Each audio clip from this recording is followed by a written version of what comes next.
गाजियाबाद की रोजी कॉलोनी प्रताप विहार विजयनगर सेक्टर 12 की पीड़ित बाला देवी ने पुलिस आयुक्त कमिश्नर से लगाई अपील की गुहार। 4 महीने से लगा रही हैं अधिकारियों के चक्कर, अभी तक नहीं मिल पाया है न्याय। 8 जुलाई 2010 को पिंकी पुत्री त्रिलोकी चंद उर्फ ठेकेदार निवासी ग्राम जलालपुर थाना नरसेना जिला बुलंदशहर के साथ साधारण तरीके से हिंदू रीति रिवाज के साथ कराई थी इस बेटे की शादी। सनी कुमार की शादी होने के बाद 2 बच्चे, एक बेटी 12 वर्षीय राशिका, एक बेटा 6 वर्ष मास्टर लक्ष्य थे। अचानक जवान बेटे की मौत होने के कारण का पता नहीं लगा। बेटा मरने के बाद बहू ने किया घर साफ, जेवरात और केस लेकर हुई फरार। बेटी 12 वर्ष राशिका ने खोली मां की पोल, जेवरात और केस लेकर हुई फरार। पीड़ित बाला देवी लगा रही है अधिकारियों के चक्कर, अभी तक नहीं मिल पाया है न्याय। अबुक हो रही थी वो, इतनी काफ़ी टाइम से रो रही थी, तो हमने आगे पूछा, उनसे जानकारी ली जो क्या उनके चक्कर है, क्या कैसे परेशान है, किस तरीके से उनके साथ में क्या घटना बीत रही है। तो उन्होंने बताया कि इनका पुत्र था जो कि अब 2008 में शादी कराई थी, जवान था वो, अब एकदम आके उसकी मौत हो जाती है। मौत होने के बाद में बेटा जो है ख़त्म हो जाता है, तो इनकी जो बहू है वो बहू इनके पास में रहती है। रहने के बाद में कुछ दिन के बाद में वो घर से बाहर कुछ काम करने के निकल जाती है। निकलने के साथ साथ में वो क्या घटना घटती है, किस तरीके से होता है, इनसे हम जानकारी लेंगे। बाला देवी से बात करेंगे और ये थोड़ा इनसे अपना परिचय दीजिएगा और बताइए जरा बाला देवी। सर मेरी यही है, मेरे घर से पूछताछ के बच्चों को लेके चली गई, सारे डॉक्यूमेंट सारी चीज़ें, और साथ में पोता भी लेके चली गई, झूठ बोलकर चली गई। मेरे को पता नहीं है कहाँ गई है कहाँ नहीं गई। साथ में ये 10-12 साल की लड़की को भी छोड़ के चली गई है, और मैं कार्रवाई कर रही हूँ, कहीं भी मेरी कोई भी सुनवाई नहीं हो रही है। सबसे फरियाद कर ली मैंने, सबसे कर ली, कई महीने से मैं धक्का खाती डोल ली हूँ। ना तो मुझे मेरा बेटा भी चलेगा, पोता भी मेरे सामने नहीं है, और बेटी को और छोड़ के चली गई है। और जब से मैं धक्के खाती डोल ली हूँ पोता इसके चक्कर में, और ना ही मुझे कोई कार्रवाई हो रही है मेरे पे। और सबसे मैं फरियाद करती डोल रही हूँ कि मुझे इंसाफ मिले। आपकी बहू का क्या नाम था? पिंकी देवी। तो वो आपकी बहू आपके घर से कब निकली है? वो दिवाली को भैया दोज करने गई थी, टीका करने के लिए, इस बहाने से निकली है कि मैं भैया दोज करके आ रही हूँ वापसी। उससे बाद से मेरे को कोई भी पता नहीं है कहाँ है कहाँ नहीं है। तो आपने एप्लीकेशन में दे रखा है जेवरात, पैसे, ये क्या थोड़ा बताएं जरा। ये बेटी के साथ गई हुई थी और जाके अपनी बहन से मिली है। रास्ते में उनने चीज वस्त्र सारा जेवर वगैरह उन्होंने अपने ताऊ की लड़की को बहन को दिए हैं वहाँ जाके, और इनकी कोई सलाह मशवरा हुई है बेटी के सामने। बेटी ने मुझे आकर बताया मम्मी चीज लेके गई है, सारी जेवर लेके गई है, और वहाँ दिए मौसी को, ऊषा मौसी को।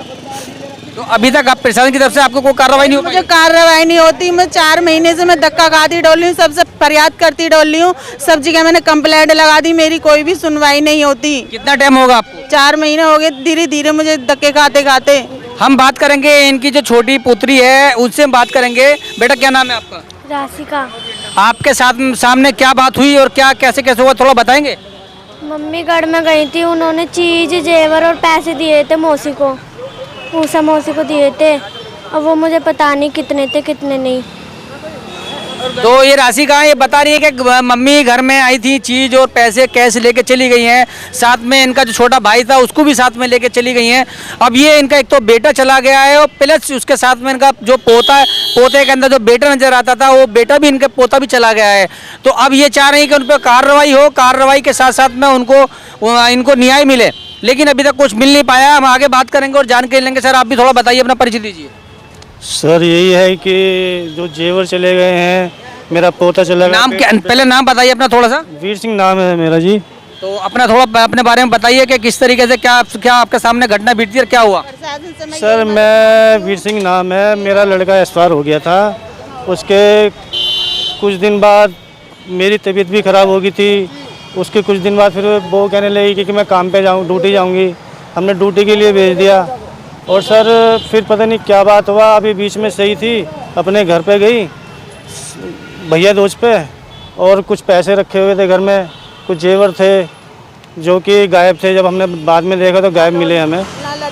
ना लड़के के डॉक्यूमेंट है, ना हमारी पोती के सब। हम आगे जानकारी लेंगे और बात करेंगे। जरा क्या बता रहे थे आप, तो बताइए थोड़ा। जब ये बच्चे के, मेरे लड़के के डॉक्यूमेंट सारे, जब ये बच्ची है, बताओ ये कहाँ पढ़ेगी, किसके सहारे पढ़ेगी, ना तो कोई उसका बच्चे का डॉक्यूमेंट एक भी नहीं छोड़ के गई, सारे घर में मैंने ककोड़ा मचा लिया। वो इस तरीके से गई है निकल के कि मतलब मुझे शक भी ना होवे और मेरा काम भी हो जावे। वो कंपनी में काम करती थी, उसने रवैया मेरे साथ ऐसा कर रखा था कि मतलब मैं कुछ कहूँ और वो बढ़ के, इसलिए वो मेरे ऊपर लाचे लगा के इसलिए यहाँ से निकल चुकी है। और मार्क्स कंपनी में काम कर रही थी और अच्छी नीकी कर रही थी, बस 1500 रुपये को मांग के विवाद हुआ और कहने लगी मुझसे रुपए मांगते हो, ये मांगती हो। और वो 8-8, 9-9 बजे रात को घर में बढ़ती थी, मैं ओवर टाइम लगा रही हूँ, वे लगा रही, मुझे कोई फर्क नहीं पड़ता था। मैं ये भी सोचती मेरे बच्चे के बच्चे ये पल रहे, मुझे कोई भी नहीं, उससे मेरी ना मैंने उससे 1 रुपया मांगा है ना कुछ करा है, उसने मुझे दिखाया भी नहीं है कितना कमाया कितना नहीं कमाया, वो मेरे से कोई भी मतलब मुझे बतानी थी। क्या वो घर से जाके दूसरी शादी कर ली उन्होंने क्या?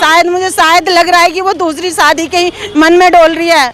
लड़की बता रही थी कि मम्मी 2-3 बार वो बाइक पे मैंने देखे थे जो अंकल, मतलब मम्मी से फोटो भी देखा था मैंने, रातों को फोन भी करती थी वो, अगर मैं कुछ कहने लग जाती तो कि तुम मुझ पर शक करते हो, मुझ पर ये करते हो, मतलब रात को 2 बजे वो फोन कर रही है यार, मैं उसे देख रही हूँ तो 2 बजे का मतलब क्या होता है, वो रातों को 2-2 बजे फोन कर रही है, किस पे कर रही है, तो मेरा तो गलत ही मतलब लगेगा ना मुझे कि हाँ भाई कोई इनका मैटर चल रहा है किसी से, तो इसलिए ना वो मैटर आ तो गया मेरे सामने, तो इसलिए बहाने से निकल गई। अब मुझे कोई यही शक है कि उनने शादी कर ली कहीं जाकर।